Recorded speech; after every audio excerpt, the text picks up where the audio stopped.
Hey, healthy living friends. This episode comes from my Facebook Live posts. I take the audio from the video and create a podcast for you to listen to and learn from. If you find value in this information, share it with a friend. If you visit Facebook, leave a comment or two. Together, we can help more people live healthier lives. Okay, now on to the show. You're listening to Healthy Living with Eric Sue Podcast, episode 132. Want more from Eric Sue? Watch him on Facebook Live every Friday at 9:30 a.m. Central Standard Time. Interact and ask some questions. Visit facebook.com/Eric W. Sue Trainer to be live with Eric. See you there. It's back. Now called Eric Sue Mastermind 2.0, it will be offered starting October 10th, 2016. Over 8 weeks, you will get Eric's proven health and wellness strategies to help you get your health back and achieve your fitness goals. Join in with other highly motivated people as we all support and inspire one another. Visit www.ericwsue.com/mastermind for all the details. Are you a first-time listener? Hey, welcome. My team and I hope you enjoy this episode. If you are a long-time listener, we thank you for your continued support. Do us a favor and share this podcast with all your friends because they deserve this amazing content as well. Okay, now on to the good stuff you all have been waiting for. Health tips, wellness advice. No hype. Welcome to Healthy Living with Eric Sue, the show that inspires, motivates, and educates you towards your healthiest life. And now your host, Eric Sue. Hey guys, Eric Sue here. Welcome to another episode of Healthy Living with Eric Sue. We have an experienced and hard-working personal trainer with us today. His name is Alonzo Massey. We'll be talking about mindset preparation and simple eating plans to achieve health and wellness success. So without any delay, let me introduce you all to Alonzo. Alonzo, are you ready to make it happen? What's up, my man? I am ready to spread some knowledge and get this going. Awesome. He has been in the fitness industry since 2009 and has always had a passion for helping others. Like many other little boys his age, his story started on the grammar school basketball team with the idea that if he became a little stronger, a little faster, and jumped a little higher, maybe that popular kid in school would be him. It didn't quite turn out that way, but in the process, he found something worth so much more. Moving forward, after graduating out of the military, he decided to go after his passion in health and fitness by obtaining his personal trainer certification through the American College of Sports Medicine and also becoming a certified fitness nutrition coach through NESTA, N-E-S-T-A. In 2009, he started Fit for Life by Alonzo, a personal trainer company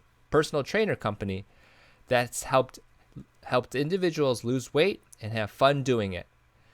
With Fit for Life by Alonzo, it is his way to pass on his knowledge to others whose dreams are to live the way they want without any limitations. Helping others has become his passion and the thing that drives him 365 days a year. That's an awesome bio, Alonzo, and that's just a little bit. Could you share with our audience a little bit more on how you got started? Yeah, man, Eric. Like the bio said, I was a kid in grammar school who, again, wanted to jump higher, jump faster, and be that guy like a lot of the guys out there on the basketball teams or football team when they were younger. And that's what I wanted to do. But in the process, I found something a lot greater than just playing basketball. And that was helping others and inspiring others to achieve their health and fitness goals. Simply, how I got started into the health and fitness industry was I had the 9-to-5 job, and I just, didn't feel like I was accomplishing much with my time. I was like, I felt like it was something greater that I could be doing, something more important that I could be doing with my time. And that's when I started taking my health and fitness a little more serious, and I had friends and buddies who would be like, man, you seem like you know what you're doing. Let me train with you. Like, what do you eat? What do you do? How do you train?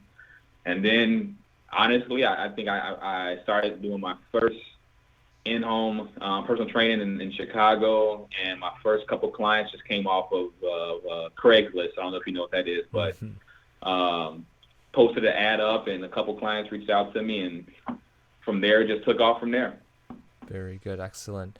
Craigslist, for those who are not familiar, is just a posting site for services and products and whatnot. And it's, I believe, worldwide, I think. But anyhow, that's what you used, correct? Yeah. Got it. Yeah, that's what I used to get started until I got my mind around this whole website and all that kind of stuff. Very good. Excellent. In addition to that, Alonzo, what's one cool or unique fact about yourself? My audience loves to hear this answer. One cool, unique fact is, it's honestly it's a little embarrassing, but I love. It's unique. Okay. I love doing car concerts in my car. What is that? I know it sounds really weird, but I love. I have like certain songs that I'll play, and they're random, usually the country or some pop song, and I'll do a car concert in my car and send it to all my friends, and they just die laughing. It's something that I don't know why I love doing it. It's fun to bring a smile to my face and put a smile on people's face. That's something I love doing. Okay, that's got to be a first because I've never heard of it. Maybe it's just basically a video of yourself singing or something. Yeah, I mean, literally, that's all. I'm taking a video of myself, like I'm doing my best, impersonation of the song. I'm not actually singing it. My voice isn't that great. I'm just mouthing the words and doing facial expressions along with it. Oh man, I guess we have to go to your Facebook page or something to see that, right? Or is it YouTube? How about you might have to do that, but prepare yourself. Awesome. Well, make sure we get that in the show notes or at the end. We'll include it in the show notes to see where we can find you. Anyhow, that's awesome. You're the first, I think after 100 and plus episodes. So awesome. Good for you. Okay. Let's get into this topic today though. And we talked earlier and we decided that mindset preparation and simple eating plans to achieve health and wellness success would be a great topic. So let's dive into the first part, which is the mindset preparation. And can you share with our audience, how do you describe it to people and how do you help others? Yeah, absolutely. How I describe the mindset preparation is that anytime someone decides they want to take on a new challenge, a new goal, whether it's related to health or fitness or work related, whatever it may be, right? When you say I want to accomplish this, what you're actually doing is you're telling your mind that, hey, I need to get ready to start pulling everything into this that I can, because you have to convince yourself mentally that you're ready to go through the steps, the procedures, the actions, the sacrifices, the blood, sweat, tears, however you want to call it. You're ready to go through all of this to reach your goal. And a lot of times people or individuals aren't really mentally prepared for going through that, because they just think they say that's going to happen. They say their mind's automatically just going to follow it. When it's actually the opposite way around. You actually have to prepare your mind with little things, with little steps to get it ready. So if I'm saying I'm going to work my way to getting healthier, losing weight, and next summer or this winter or this fall, this holiday season, So for example, if you say I'm going to not gain 5 pounds during Thanksgiving, right? So how are you going to do that? So mentally, I have to sit there and think like, okay, I know this usually happens. I usually start going to these places and start buying these foods. So mentally, how can I get myself to be like, you know what? I don't want to do that. I need to have a game plan to go around that. So mentally, you have to prepare yourself for things that are going to happen, because if you're not mentally prepared for it, then it's a strong likelihood that you're not going to succeed at it. Right. I want to say that there's so much attached to the emotional things. And people are associating, for example, just going off what you said about Thanksgiving, the feeling of family, the feeling of food, and all the emotion is attached to those scenarios. I think is that what you're trying to clarify in people's heads? Yeah. Right. Exactly what you just said. A lot of times, like you said, that emotional connection. It's a time of gathering, it's a time of family, and people get around and you sit and eat, and you're not really conscious of what you're doing. You're just enjoying time with family, right? But as you're enjoying that time, you're sacrificing yourself and your body and your physical health and things like that to take on all these, eat these calories and all this fat and all these different things that are really good. And mentally, you're not aware because you're thinking it's family time. You know what I mean? But in actuality, I was gonna also add to that, which is like, in terms of the fitness, people can say, well, it's the holidays, and so that's the excuse. So not to exercise. Yeah. And it's the mental side of things they tell themselves, the self-talk, I think it's called. Yeah, absolutely. And a buddy of mine said one thing. Not a buddy, well, someone I look up to, and he said, well, here, let me ask you this question, right? So because it's this, if you woke up every morning, right, and would you just stop brushing your teeth because of the holidays? Like, would you just stop showering? Would you stop brushing your teeth? Stop doing all things you regularly do just because of the holiday season? So why stop now? So why let the holiday season throw you off everything else? Right. Yeah. Absolutely. You know what I mean? What can you tell someone who is maybe going through this failure to overcome a unmotivated mindset? What could you tell somebody? What would you tell them to start thinking? Well, here I actually have a client I met with this morning, and I was we were sitting down and just kind of talking because we just started out, so a lot of it is mentally preparing. And I ask people, I was like, why? What is it that you're failing to do? Because usually when people think of things that they're failing at, it's usually like these really big things. It's like, I'm not making it to the gym. I'm not doing X, Y, and Z, or I'm not reaching my goal. And I have people to break it down to smaller little micro goals, right? So mentally, how can I mentally start preparing myself? How can I start getting those wins that turn into the small wins that turn into big ones? So I want people to break things down into small little goals first and analyze, like, why is that small goal not happening? And then once we figure out why that small goal isn't happening, let's try to figure out a solution for it.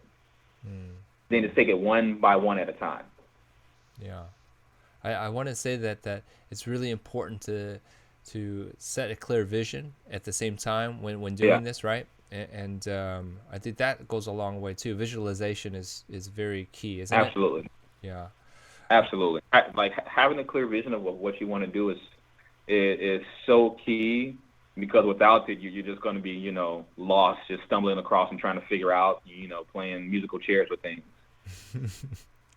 So what is it that someone can do right, like today? What is it that they can do after listening to this podcast? So here's one thing someone can do I would tell people to sit down, anytime I start a new client, and the first thing they can do, right, is sit down and write out their whatever goal they're trying to reach, right? Now, after, let's say they write out a 3-month goal, like, what is your 3-month goal? Okay, then you break that down to what is your monthly goal, okay? And after you write down what your monthly goal is, then you can go from there, and now you can write down what little steps can they make to get to that monthly goal. Like, how can I, if I want to lose 20 pounds in 3 months, okay, well, let's break that down even further. If I want to lose 20 pounds in 3 months, that's about 7 pounds a month, right?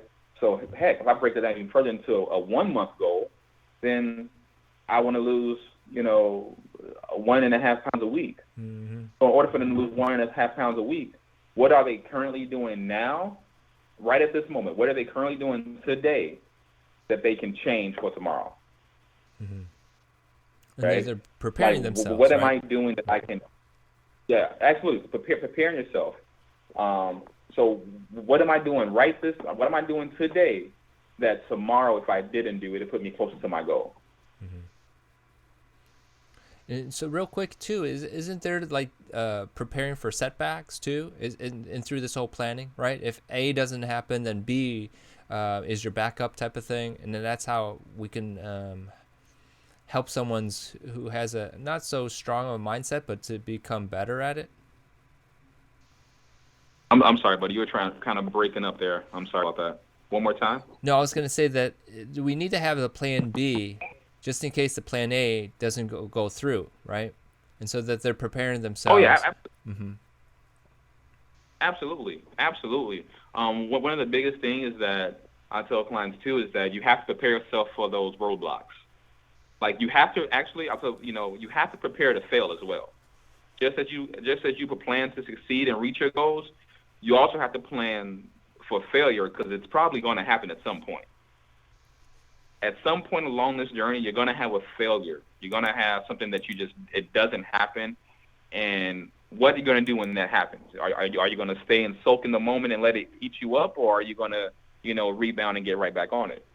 So if you have a plan B, it's like, okay, well, you know what? This is my goal for this month.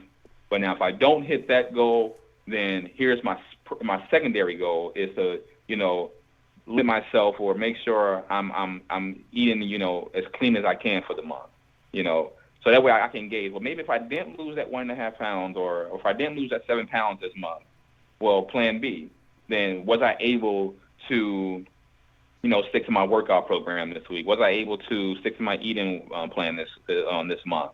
What sub goals, I guess you can say, your sub plans can you have that can also you gauge your success? Maybe it's not the weight loss, so maybe come down to plan B. So with that, I want workouts. Okay, I didn't do that one, but now it's plan C. Well, was I able to at least, eat pretty healthy? Okay, well, C didn't work. Now maybe it's plan D. So now plan D then is what one habit did I change this month, right? Instead of having 3 sodas a week or 5 sodas a week, I notice I only have 3 instead of 5. So hell, that's a win. Right. You have to take those small wins as well as the big ones.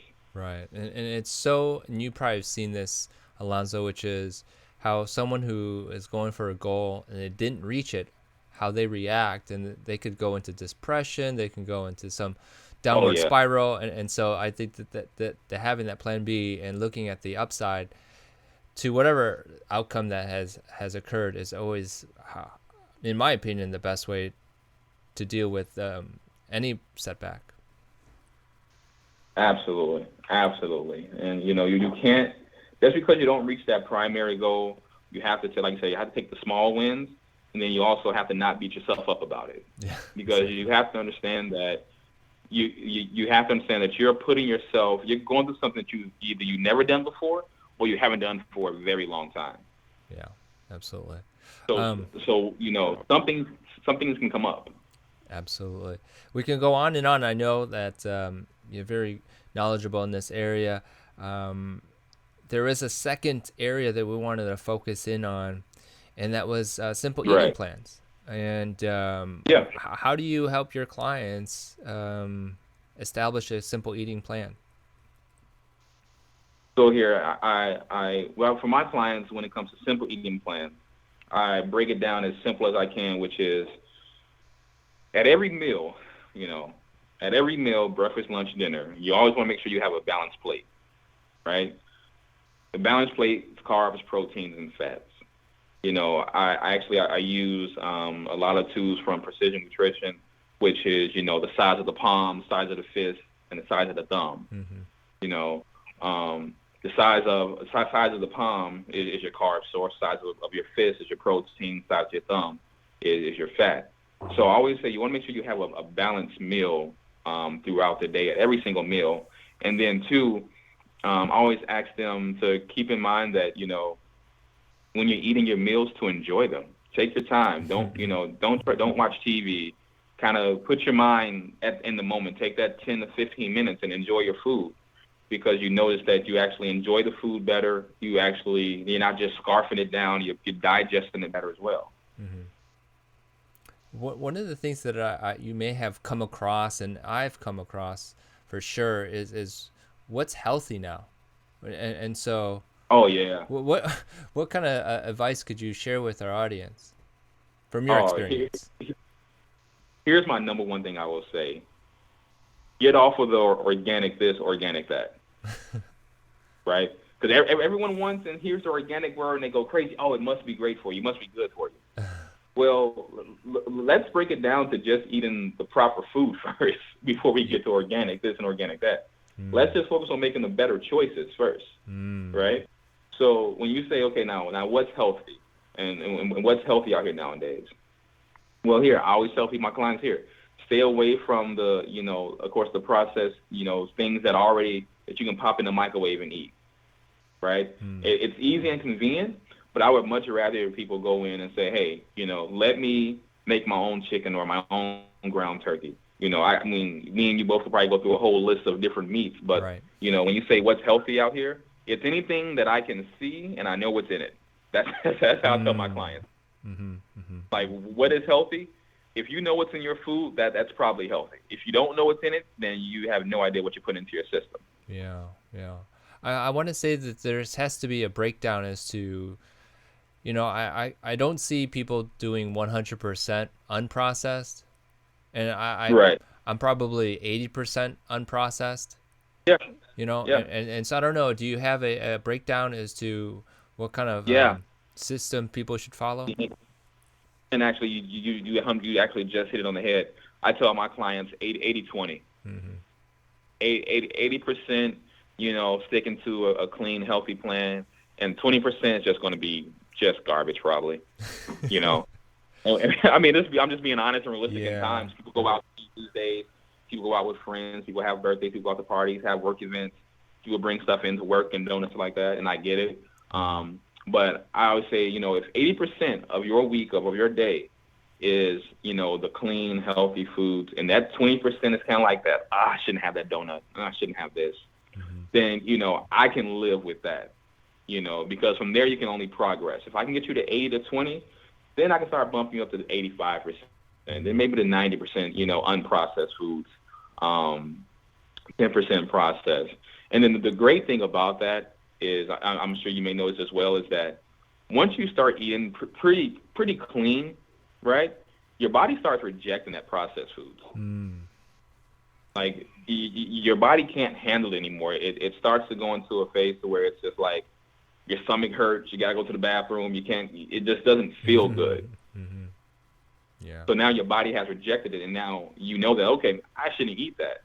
I probably shouldn't eat that anymore because I felt like crap for 2 days after I ate it. Right. But like you said, my simple rule is, the 80-20 rule. That's usually the rule I go off of. Now, here's something that I've kind of understood to be true, which is we have to eat accordingly to how we exercise and not anything different, right? And does that make sense? Because like some people start thinking, I need to get on a diet and start eating less, even though their activity has increased. What do you say to that? Man, this is Eric. I just had this conversation this morning with one of my clients I just started with, and I told her, I was like, I was telling her that your body requires certain things of you, right? Especially when you're coming to health and fitness and you're trying to work out and things like that. See, now you just put your body in a whole different situation to where it's like, oh, I need these foods. I need protein. I need carbs. I need some sort of fat, right? So what you're telling me is that, like, for example, she was like, well, I ate after. I'm like, well, what'd you eat after? Well, I had a piece of turkey and some string cheese. And I was like, wait, what? I was like, well, yeah, I'm trying to, watch the calories so I don't, overeat. Well, here, you have to eat a minimum amount of calories per day to survive, for one. Right. Your body requires a minimum amount of protein to function, or you become protein, deficient. So I always tell my clients that don't focus on not eating this. Focus on eating more, because your body is requiring you more. You're asking your body, you're demanding these workouts that you're doing on the same type of eating habits that you had before when you were doing nothing. Right. You know what I mean? Yeah. So now I'm going to go through this intense workout and probably burn, hopefully anywhere between 300 to 450 calories, maybe 500 calories. Somewhere between there if the workout is good enough. and I'm going to go up here and eat the same way. You just can't do it. You have to feed yourself. You know, you have to that whole 1,000 calories and 1,200 calorie diets are just not going to cut it. Yeah. It's interesting. Because you got to keep in mind too. You got yourself. Go ahead. I was gonna say it's interesting how people develop this thought process, isn't it? Yeah, it really is. Yeah. And you know, it's our job to kind of educate them on it that you know it's not the way to go. Yeah. Now, what can you tell someone who has a busy lifestyle and how they can simplify their eating plans? And you touched on it a little bit, but can you go into it a little bit more? What they could do, just simple things. You said for someone who has a busy lifestyle, Yeah. what can you do to simplify things? Mm-hmm. Yeah, absolutely. Absolutely. So someone who has a busy lifestyle, let's say it's your corporate person, they work, 10, 12 hours a day, start at 6 o'clock in the morning. So for one thing that I have found with busy people is that even though they're busy, they have the same routine. Mm. Right? I found that no matter how busy, that people usually have that same routine in their day. And they go to the same places to eat and the same, things at the same times because that's how their schedule works. They're so busy, but they're still on that somewhat of a schedule. They have to leave the house by 7 o'clock, drop the kid off at 8 o'clock, get on the highway by 8:15, get to work by 9:15 the latest, go on the first meeting, then go after that, et cetera, et cetera. Mm-hmm. So one thing I've told people is that if you're that busy, there is a time in your day. Maybe it's that night when you get home from work where you have to sacrifice that time where you have to pre-plan. Mm-hmm. Right? You know how busy your day is, so maybe let's say you get home at 8 o'clock at night, and understandably so, you're tired, and you kind of just want to go to bed, but you need to plan for that next day, right? Even because you have that schedule that you're at work for 12 hours a day, so you have to plan for that next day and say, hey, okay, let me pack myself, some healthy options with me. Let me take me some almonds. Let me take me some pistachios. Let me have some Greek yogurt. Let me have, here's a good tip, I call it the healthy snack drawer next to my desk, right? The health, not the snack drawer, but the healthy snack drawer. Yeah. To where every week you go and you say, okay, I'm going to get almonds, I'm going to get pistachios, I'm going to get some fruit. I'm going to have this in my drawer or on top of my desk. And when I feel the need to have those snacks or I can't make it to lunch, that's going to be my go-to. Right. And instead of the chips or the vending machines or, the people bringing in donuts, I'm going to have that. That drawer is going to be my drawer. Mm-hmm. And then when it comes to, your meals, I tell people this all the time. Everywhere you go has a healthy choice. Yeah. Has a better option. You just choose not to make it. Right? Yeah. I can go in. You can go into any restaurant and find a better option. It's just about you making that better choices and also being educated to know what those options are. Correct. Yeah. I'll always say every place has, every place you go to, they usually have, they have chicken or they may have fish. They may have some form of ground beef. Maybe it's not on the burger. So maybe instead of you getting the burger, you say, I just want, can I get the burger without the bun? It may sound crazy. People are afraid to say it sometimes. People are afraid to ask for what they really need and what they really should get because they don't want to be looked at like the oddball in the group. Right. I want to say too that to add to what you're saying, isn't it possible for people to make their lunches the night before? I mean, what happened to that whole make your lunch? 100%. And that's what I say. When you get home at 8 o'clock, you have to prepare for the next day. You have to prepare. So even if it's taken, let's say it's taking you, let's say 30, 45 minutes to prepare your food for the next day, where you're making your lunches, the brown paper bags I used to say. Yeah. People used to take that to work, and now people don't. I'm not sure why, but people don't take it to work because they say they don't have time. Yeah. But you have time to go out and sit down, spend $10, $15 and eat a lunch. Yeah. Right? Or you can take your lunch from the night before, spend that 30, 45 minutes. Yeah. Make your food, what you're eating, take it to work, pop it in the microwave, and I promise you, you're going to have better energy, you're going to function better, you're not going to be as sluggish, and you're going to be able to produce more at your job. Yeah. Because I kind of remember that habit from going to like elementary school. Pack your lunch. Pack your lunch. I don't know. Yeah. That stuck with me, and I still do that. Absolutely. You know, mom's always. My mom did it. Like you said, yours. Mine would pack her lunch. Pack my lunch, put it in a brown paper bag. Here you go. Here's your sandwich. Here's apple. Here's whatever it may be. Mm-hmm. Or she'll ask you, what do you want?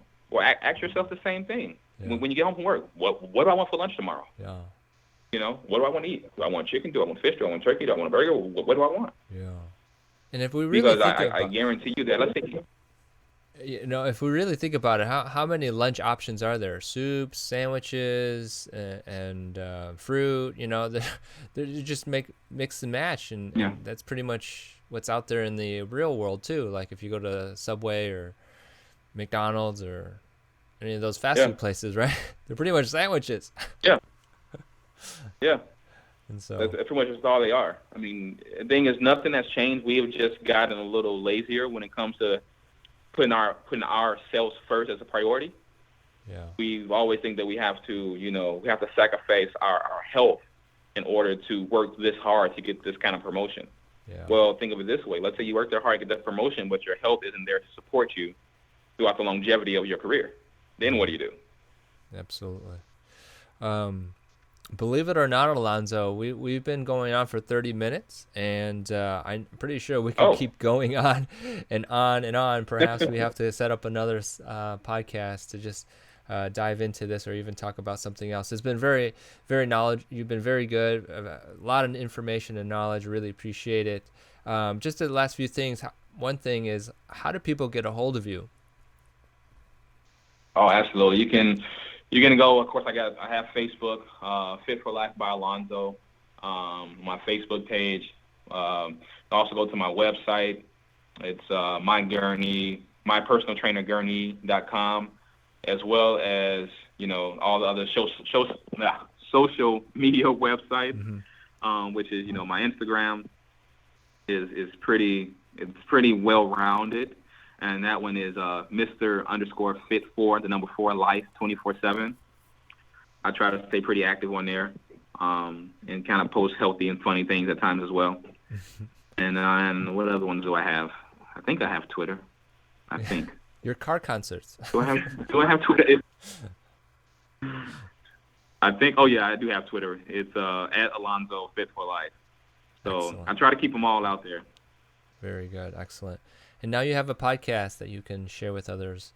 And awesome, man. I'm excited for this. No worries. I really appreciate it. Like I said, you guys, Alonzo knows his stuff, so reach out to him on his social media. Go to his website, check him out. I know this was Fast 30, but hey, there's another 30 we can do down the road. So I'll let you go. Maybe we can touch base again afterwards. Gurney's a little far for me, but maybe somewhere. And I will let you go and talk to you soon. All right, buddy. Thank you. Thank you so much for joining us today on Healthy Living with Eric Sue. Head over to ericwsue.com for full recaps of every show in Eric's Health and Wellness blog. Your healthy living life is waiting for you. So stay active and be safe.